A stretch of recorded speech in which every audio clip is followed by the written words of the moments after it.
இலங்கைக்கு சுற்றுப்பயணம் மேற்கொள்ளும் இந்திய அணி வரும் 27ஆம் தேதி முதல் 3 T20 போட்டிகள் கொண்ட தொடரிலும் அதன் பிறகு 3 ஒருநாள் போட்டிகள் கொண்ட தொடரிலும் விளையாடுகின்றது. இந்த தொடருக்கான இந்திய அணி இன்று அதிகாரப்பூர்வமாக அறிவிக்கப்படுகிறது. பயிற்சியாளராக கௌதம் கம்பீர் தலைமை ஏற்று உள்ள நிலையில் அவர் பங்கு பெறும் முதல் தொடர் இதுவாகும். இதனால் இந்த போட்டி ரசிகர்கள் மத்தியில் மிகப்பெரிய எதிர்பார்ப்பை ஏற்படுத்தியிருக்கின்றது.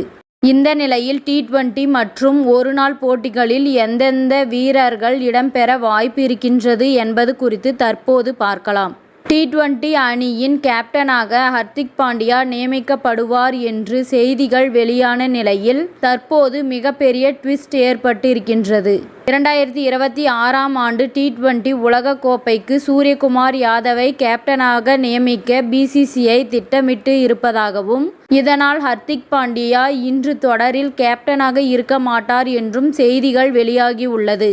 அது மட்டுமல்லாமல் ஜிம்பாப்வே அணிக்கு எதிராக களமிறங்கிய இந்திய அணியில் பெரும்பான்மையான வீரர்கள் இந்த தொடரிலும் விளையாடக்கூடும் என்று செய்திகள் வெளியாகிறது.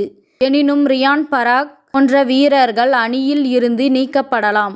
சூரியகுமார் யாதவ் தலைமையில் சஞ்சு சாம்சன், கில் ருத்துராஜ், அபிஷேக் சர்மா, ஹர்திக் பாண்டியா, ஆவேஸ் கான், ரவி பிஷ்னாய் போன்ற வீரர்கள் இடம்பெறலாம் என தெரிகின்றது. இந்த நிலையில் ஒருநாள் கிரிக்கெட் போட்டிக்கான தொடரில் KL ராகுல் இந்திய அணி கேப்டனாக செயல்பட அதிக வாய்ப்பு இருக்கின்றது.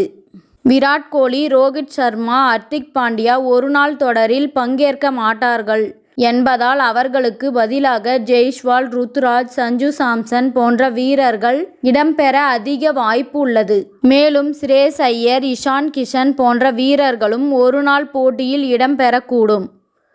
இத்துடன் இந்த செய்தி முடிவடைகின்றது. நன்றி, வணக்கம். மீண்டும் அடுத்த வீடியோவில் சந்திப்போம். மேலும் இதுபோன்ற சுவாரஸ்யமான தகவல்களை அறிய தமிழ் சிறை சேனலை சப்ஸ்கிரைப் பண்ணுங்க, ஷேர் பண்ணுங்க, லைக் பண்ணுங்க மற்றும் கமெண்ட் பண்ணுங்க.